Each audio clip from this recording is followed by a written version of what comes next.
right, welcome to today's episode of Tomorrow's Leader, where we dive deep on all things leader related to leading yourself and leading others. I'm John Laurito, your host today and tomorrow, but not over the last couple of weeks. I know what you're thinking. Where the hell'd you go? Well, I missed all of you. Believe me, I missed producing these podcasts. Fact of the matter is I was hit with COVID. Yuck, horrible.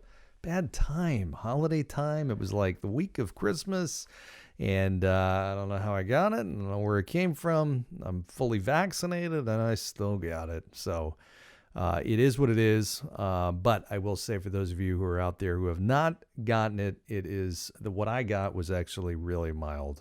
For what it's worth, it did not keep me necessarily podcast ready and voice strong. But aside from that, I mean, all things considered, it was relatively mild compared to all the other cases, or a lot of the other cases I've heard of. So if you have it or got it or are dealing with it right now, I wish you the best. If you have not, do your best to stay safe and healthy and keep your family healthy.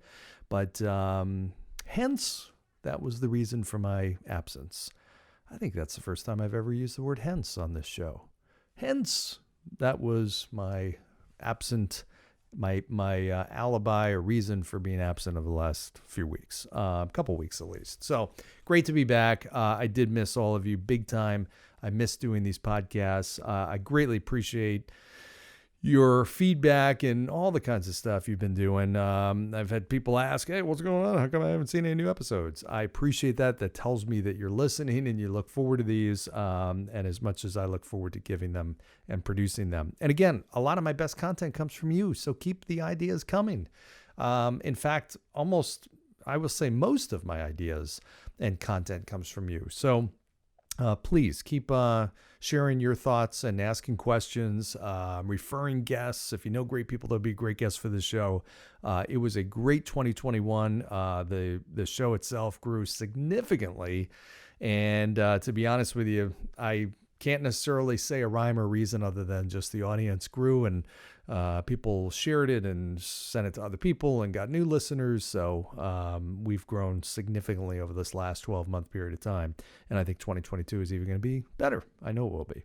So in any event, I wanted to start with a story and lead it into today's episode. So while during the holidays, I got a chance to play golf. By the way, North Carolina, it was 70 degrees from Christmas to New Year. I was in shorts. It was unbelievable. Now, I will say a little disclaimer. Right now, it's January 3rd, Monday, and it snowed here. There was almost a 50-degree drop or 40-degree drop in temperature. Tonight, it's supposed to be in the 20s. So, yeah, North Carolina still gets some cold weather and snow, just a few flurries. Now it's bright and sunny out. It looks like it's 70 degrees as I'm looking outside my window. But wow, it was amazing being in shorts during the holidays and T-shirts. It was just incredible. One of the many reasons I've moved down here. So in any event, here's the scoop. So I got a chance to golf a few times over this break, which was great. I golfed with my dad, my brother-in-law, my son Nick, and we had a blast. So one of the times we went out to golf, we booked a tee time, and it was a course that I hadn't played on for a long time. I played on it once, and it was, it's maybe a half an hour away. So it wasn't one of our regular courses that we necessarily go to. I golf a lot, as you know, with my dad and my son and my brother-in-law. And so we went to this course. We got a tee time. It was not that easy to get a tee time because it was right in the middle of holiday week. And we get out there. Now, one of the things that had changed, we booked a foursome. For those of you that know golf, obviously, they put the foursomes together maybe every 6 or 7 minutes. They start a foursome. I mean, they run it like a pretty tight ship. So I get it. You got a busy crowd. You got to manage it. Well, this was a course that was really not a very high-level course. And it was kind of a, lower level but fun type of course. And usually in those types of courses, you can get away with sometimes getting 5 people out. Now, we did not plan this, but we asked my nephew, Gavin, kind of last minute if he'd have an interest in joining. He said yes, and we were like, awesome, great. So needless to say, because we've done it successfully at some other courses, figured, okay, we'll just go there. I'm sure they can work us in some way. Well, I get up to pay the greens fees. I go into the pro shop and I say, hey, listen, we actually have 5. Is it okay if we just have 5 out in our foursome? And he said, no, can't do that. No, not at all. And I said, okay, got it. Well, I guess then we'll split up into a 3 and a 2. And he said, no, can't do that either. I said, really? Why? He said, we're too crowded. We can't split you up. I said, really? I said, well, how about if we go, out as a 5-some and we'll just have 4 people playing. We'll just have one of the guys, 2 of the guys swap one hole to another and just literally, so we won't affect the speed of play at all. We'll just have 4 guys golfing at any one time. And he said, nope, can't do that. I said, well, why? We're not affecting the pace of play or anything like that. He said, well, the other golfers are going to get angry if they see that. I said, really? I said, we've driven half an hour here. I said, we're on time. We're ready to go. I said, yes, I know we have 5, but you're telling me that we can't golf. We basically have to give up our foursome because we're not going to send one guy home. We're literally not going to golf. So you're telling me that's the only option? And his answer was, yep, that's all we can do. And I'm like, are you kidding me? Really? I said, you're not even going to try? I'm thinking to myself, okay, this guy's not even going to try to help us resolve this issue. And it's not that hard. I mean, in reality, I've been golfing for, decades, and I've really never run into an issue like this. And I know some of you avid golfers out there are like, hey, listen, rules are rules. You got foursomes. I get it. But at least make an effort to try and resolve the situation. And so another guy comes over who obviously at this point, based on how he resolves it, I realized after the fact that this was the manager. This other guy was just, I don't know who he was. But I explained the situation to the guy. I barely got the sentence out. And he says, okay, no problem. We'll just put you guys as a 3 and a 2. I'm like, okay, great. Thank you very much. And the look on this other guy's face was almost anger, the first guy, because, simply because he lost his power and his boss did the right thing. It was obviously an easy solution, yet the first guy, Noah was his name, Noah felt like he was on a power trip and nope, can't do it, nope, absolutely not. There was no effort to even try to resolve it. I would have actually been better had he said, you know what, even if in his mind he knew there was no way, let's say there was slam packed, there was just no way, there was no solution. It would have been better if he just said, you know what, I feel for you, man. I'm sorry. Let me just give me a minute. Let me go talk to the manager. Let me see if there's anything we can do. Had he gone back, spent a minute, he could have gone in the bathroom for all I care. Had he come out and been like, I'm sorry, man. I wish we could do something different. If his attitude was different and and he seemed like he made a little bit of an effort, I would have been totally fine. I wouldn't have been happy to leave there. We probably would have gone somewhere else to try and get on, but I would have at least appreciated that he made an effort. And I would have looked back at myself and said, you know what, my screw up, I should have called, which it was, I should have called in advance. But I would have I would not have had any negative feelings toward the course. But in the end, they resolved it and the right person did the right thing. But the other guy, now, here I am doing a podcast on it. I'm not going to name the name of the course because they end up resolving it. But, bottom line is, I'm like, how easy is it? Some people have such an easy time saying no. They don't want to go the extra mile. They don't want to go the extra inch to try to find a solution. And bottom line is, a no in business for a customer, it makes them feel unwanted, unvalued, unappreciated, unimportant. And for somebody who works for you, a no is deflating. Sometimes it's frustrating and angering. Sometimes it's embarrassing. Sometimes somebody asks for something, they step outside their comfort zone and they get a flat no. It doesn't lead to anything very productive. Now, that's not to say you've got to say yes to everything. You can't. You obviously can't. In fact, one of the bigger problems that leaders have sometimes is to say yes to everything. They don't want to say no. They have a problem saying no. That's not my message. My message is, when you're in a situation where when you feel you do have to say no, or there's just no option, or whatever the case is, just think through it and think through, is there actually an option? Because there might be a solution to get around different problems. I remember I had asked for somebody's help on something I was putting something together for a client, and I'd asked for somebody's help. This was a long time ago, and I had gone to one person who I thought could help me fix something or get something done, and their response was, "Nope, I can't help you with that." And I'm like, okay, well, it's kind of in your category of what you do.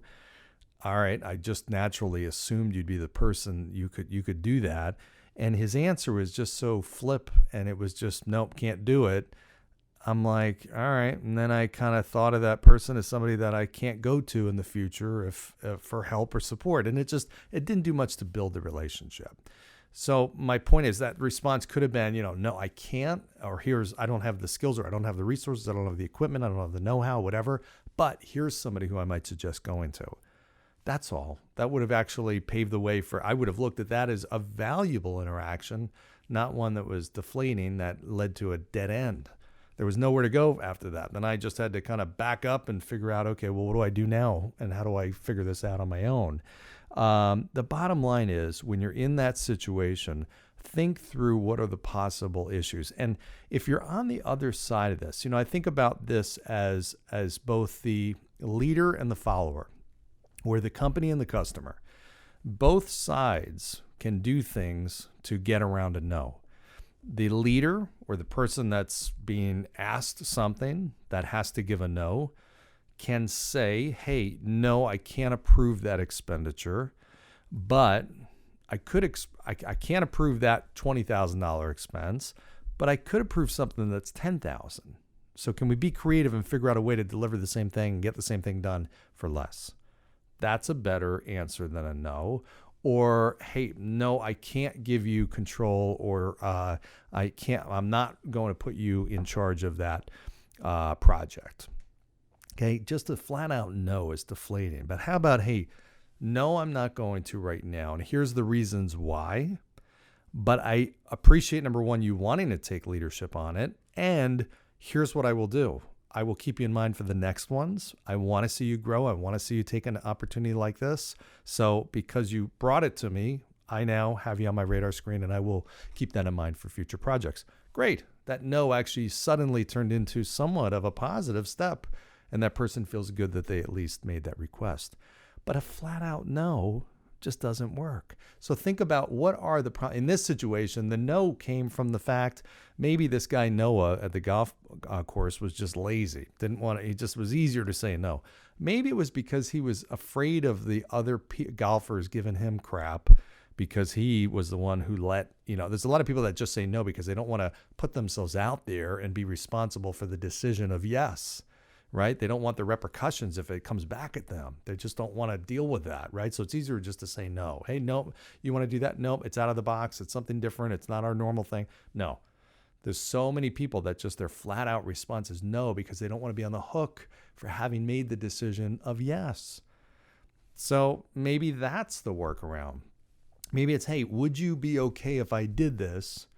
And I will take ownership for this. If this does not work, it's 100% on me." Sometimes it's that. Sometimes that can get around the no. In this case with the golf course, the problem for Noah was apparently other golfers complaining.